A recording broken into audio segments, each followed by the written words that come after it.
Hey guys, Coach Abisan here. Unfortunately, when I was recording this, it was really windy, so you can barely hear me. So here is my voiceover. It was really great to be back on the courts though, minus the wind. Hopefully when you guys go out, it's not as windy and you guys are able to have a good time. Before we begin, if you're indoors, make sure to do a 360 with your racket out and make sure that you're not hitting them. Make sure you can also reach over your head without touching the ceiling. Once you've done that, we can begin.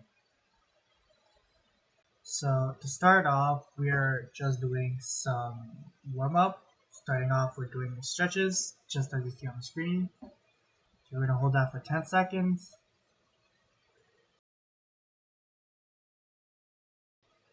Beautiful, now switch.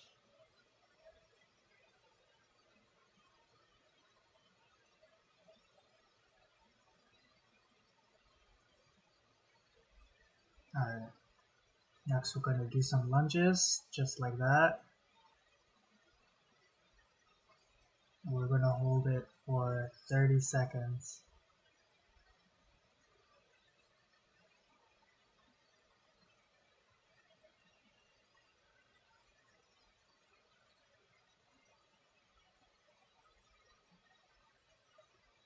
Alright, switch.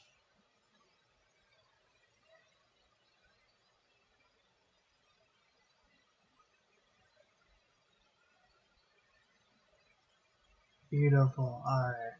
Next up, we are going to do some arm circles for 30 seconds. When I recorded this, I forgot to do arm circles backwards. So once this is finished, I want you guys to also do it in reverse.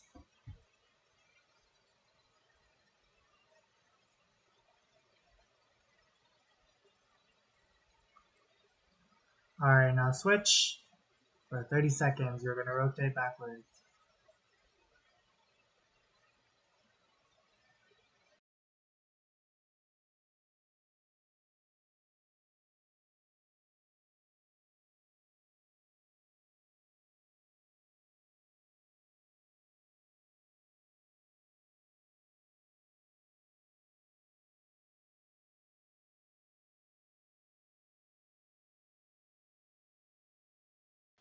Beautiful, that's it for warm up. Now into the next part about grips. Hey guys, I'm not obviously on the courts. That is because someone came to use the courts and I didn't want to keep them waiting. So I filmed the parts that needed a court and I just left so that they're able to play tennis because I don't want to hog the court by recording stuff that doesn't involve playing. Anyways, I hope you guys are able to go to the courts, play as long as you can, and just get back into the things of playing tennis. Alright, so to start off, I'm gonna just give you guys a refresher on how you should be holding your racket. So with your dominant hand, you are going to place that at the bottom of your racket, and your other hand, which for me is my left hand, it goes at the top. This is how you hold your racket when you're waiting in ready position. Alright, so moving on to grips. So for beginners, you're going to use something called actually, before I begin, I should explain something. I'm going to be mentioning bevel numbers. You'll be asking, what are bevel numbers? Well, bevels, see at the bottom of your racket, you'll notice it's in the shape of an octagon. Each straight line of that octagon is a bevel. So starting at the top of the racket, that's bevel 1, then we get to 2, then 3, then 4, then 5, then 6, 7, 8. So in total there's 8 bevels. Alright. And next thing you should know is which part of your hand should be touching the bevel. So depending on if you're right-handed or left-handed, for me it's my right hand. So what should be touch? Well, it's the same for either one, right or left. But the area between your thumb and your pointer, this spot is what should be touching the bevel. This little groove area, whatever you want to call it, that's what should be touching the bevel. Alright, now for the actual bevels.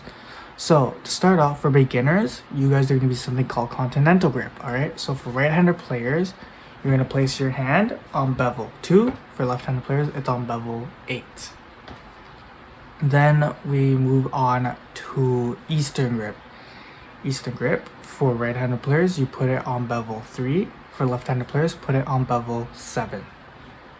Then we got semi-Western, which is probably a bit more easier than Eastern or more comfortable, some of you may find. For that, for right-handed players, put it on bevel 4. For left-handed players, put it on bevel 6. Now, if you want a bit more of a challenge and you want to really work on your top spins, this is for expert players, by the way. Beginners do not attempt this. It's a really hard grip to do. It's what pros use. It's extremely hard to master. Even I find it hard. I find it difficult to do.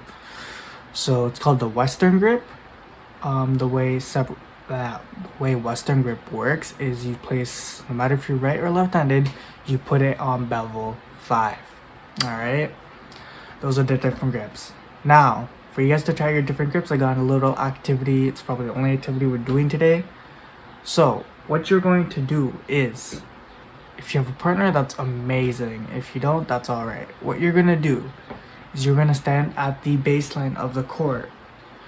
You are going to first start off, hit 10 balls in a row into the service box using whatever grip.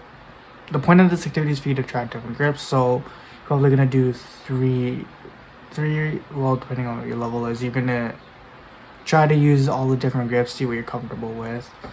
You'll probably end up liking semi-Western or Eastern grip. Alright, so yeah, to start off, you're gonna start off at the baseline. You're gonna hit 10 balls in a row into the service box. Once you've done that, you're gonna start aiming for no man's land. You want 20 in a row. Once you get 20 in a row, if you want a bonus challenge, try hitting the baseline 3 times in a row. And yeah, if you have a partner, just simply get your partner to stand in the service box, no man's land, and the baseline, and just hit it back to you so you don't have to go running after the balls. For people indoors, I just want you guys to just simply do shadow strokes. So what's a shadow stroke? It is just simply only doing everything except without the ball. Thus, shadow stroke. You're pretending the ball is there, but you do all the movement and everything is the same. Find out what grip you feel most comfortable in. Alright, and that's all for today. I'll see you guys next week.